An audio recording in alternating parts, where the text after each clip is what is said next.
고졸 검정고시 한국사 13. 자, 이어서 조선의 수취제도를 볼게요. 수취라는 것은 세금을 걷는다라는 건데요. 쉽게 얘기하면 세금 제도죠. 근데 이 부분이 문제에 정말 잘 나와요. 꼭 하나씩은 나와요. 설명을 잘 듣고 꼭 잘 외워놨으면 좋겠어요. 조선이 앞에서 배운 것처럼 외란과 호란을 거치면서 모든 세금 제도를 다 대폭 바꿔야 돼요. 농민들을 부담을 좀 줄여줘야 되기 때문에. 자, 먼저 토지에서 내는 세금은 영정법이라는 것으로 바뀝니다. 이건 인조 때 바뀌는 건데요. 전세, 밭전자에서 토지에서 나는 것을 내는 세금이죠. 풍년이건 흉년이건 상관없이 토지 1결당 미국 4에서 6도로 고정시켰다.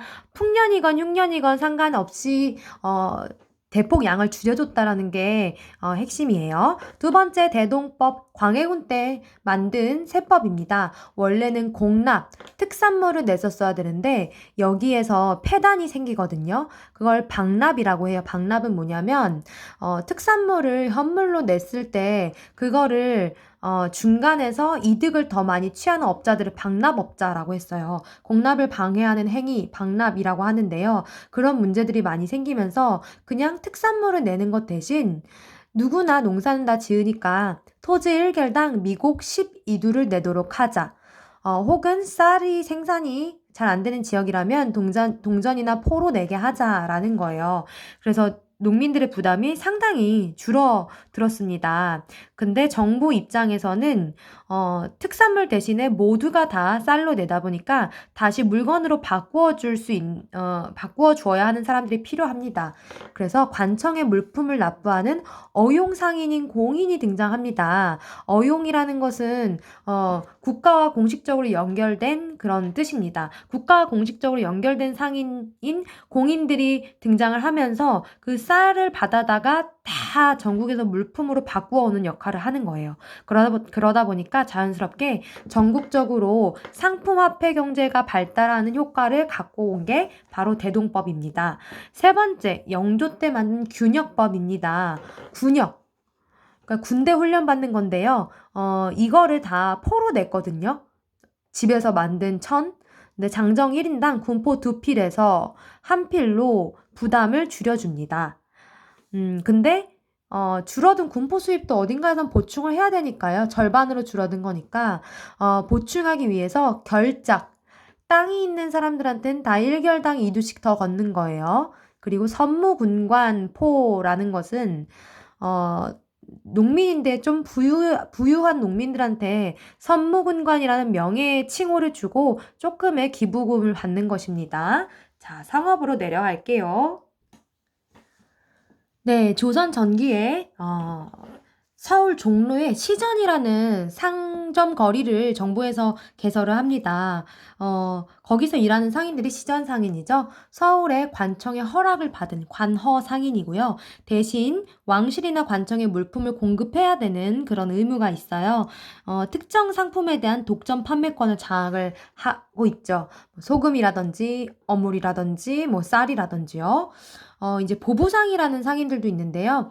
보찜 장수, 보따리와 이제 등짐을 지면서 장날의 차이를 이용해서 전국적으로 활동하는 행상이에요. 매일 돌아다니는 거죠. 보부상 그림 좀 보여줄게요. 네, 이렇게 짐을 지고 다니는 행상들이 보부상입니다. 조선 후기에 이르면 각지에서 대상인들이 많이 출연을 해요. 그런 상인들을 사상이라고 해요. 지역별로 한강에서 장사를 하는 상인들을 경강상인이라고 했고요. 운송업이나 선박을 만든다든지 저기 북한의 의주에서는 거기서 활동하는 상인들을 다 만상이라고 불렀고요. 개성, 송상 그동안 참 잘 많이 나왔어요.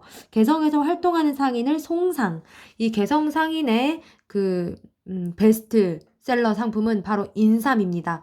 청나라나 일본까지도 수출을 했고요. 부산 동래라는 지역에서 활동하는 상인은 내상이라고 합니다. 이렇게 사상들이 나중에는 독점적 도매 상인인 도고로 성장을 해요. 도고가 어떤 개념인지 잘 모르겠다 한다면 허생전 이야기를 떠올리면 됩니다. 허생이 매점매석한 물건이 있었죠. 뭐 제수 과일이라든지 제주도에서 나는 말총이라든지 그런 행위를 도고 행위 혹은 그런 상인을 도고라고 해요. 네, 이 지도를 잠깐 볼게요. 여기 서울 한성에 시전상인이 있었고 경강상인이 있죠. 개성에는 송상이 있고요.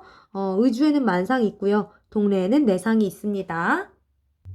네, 다시 돌아와서 또 상업 발달과 관련해서 전국에 생긴 시장들을 장시라고 해요. 그리고 포구, 나룻배가 드나드는 나루터를 포구라고 했죠. 그리고 이 포구 주변에서 상업뿐만 아니라 여관업이나 금융업도 담당을 했던 상인들을 객주나 여각이라고 합니다. 자, 그 밑에 있는 거 별표로 완전 쳐봅시다. 조선시대에 유통에 성공했던 화폐가 드디어 나옵니다. 상평통보 조선의 화폐라는 거 기억해 두시고요. 그리고 모내기법이 이제 전국으로 확산이 됩니다.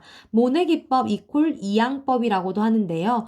이 모내기 덕분에 1년에 벼와 보리를 다 추수를 할 수 있게 됩니다. 그리고 모내기를 하다 보면 노동력이 절감되기 때문에 넓은 땅을 경작해도 돼요.